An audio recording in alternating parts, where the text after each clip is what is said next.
সারা দেশে 5 দফা দাবিতে মেডিকেল কলেজ ও হাসপাতালের ইন্টার্ন চিকিৎসক ও শিক্ষার্থীরা ধর্মঘট অবস্থান কর্মসূচি পালন করছে। এমবিবিএস ও বিডিএস ছাড়া অন্য কাউকে চিকিৎসকের স্বীকৃতি না দেয়া সহ 5 দফা দাবিতে আজ রোববার সকাল থেকে কর্মবিরতি পালন করেছে বিভিন্ন মেডিকেল কলেজ হাসপাতালের ইন্টার্ন চিকিৎসকরা। দাবি না মানা পর্যন্ত তারা কর্মবিরতি চালিয়ে যাওয়ার ঘোষণা দিয়েছে। সহকর্মীদের তথ্য ছবিতে প্রতিবেদন।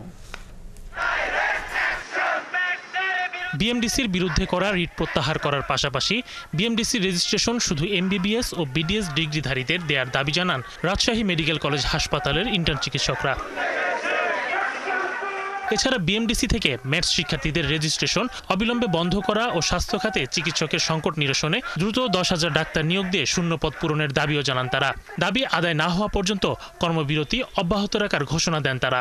এই 5টা দাবি বাংলাদেশের স্বাস্থ্য খাতকে সামনের দিকে অগ্রসর করার জন্য অত্যন্ত গুরুত্বপূর্ণ ভূমিকা পালন করবে। নিশ্চিত করতে চাই যে যারা প্রকৃতপক্ষে ডাক্তার তারাই তাদের সেবা প্রদান করবে, তারাই জনগণের পাশে থাকবে। একই দাবিতে বগুড়া শহীদ জিয়াউর রহমান মেডিকেল কলেজ ও হাসপাতালের ইন্টার্ন চিকিৎসক ও শিক্ষার্থীরা তাদের শিক্ষা প্রতিষ্ঠানের সামনে ছিলিমপুর এলাকায় অবরোধ করেন। এতে ওই এলাকায় যান চলাচল বন্ধ হয়ে যায়।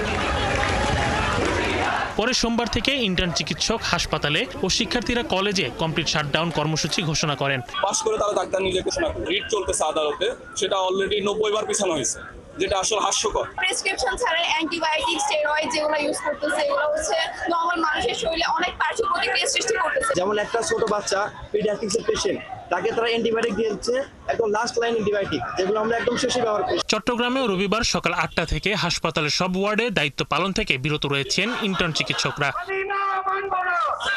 তবে আন্দোলনের আওতামুক্ত রয়েছে জরুরি বিভাগ, অপারেশন সেবা ও বহির্বিভাগ। ইন্টার্ন চিকিৎসকদের এই কর্মসূচির সাথে একাত্মতা জানিয়ে চট্টগ্রাম মেডিকেল কলেজের সব বর্ষের শিক্ষার্থীরা ক্লাস ও পরীক্ষা বর্জন করেন। সংকট আছে, সেই সংকট মোকাবেলায় সরকারকে যথেষ্ট উদ্যোগ নিতে হবে, প্রচুর ডাক্তার নিয়োগ দিতে হবে আমাদের। কারণ হচ্ছে আমাদের প্রতি বছর 10,000 ডাক্তার প্রতি বছর বের হচ্ছে। পূর্ণাঙ্গ রায় ও 5 দফা দাবি আদায় না হওয়া পর্যন্ত Sylhet MAG Osmani medical college হাসপাতালের সকল ইন্টার্ন চিকিৎসকরা কমপ্লিট শাটডাউন ঘোষণা করেন।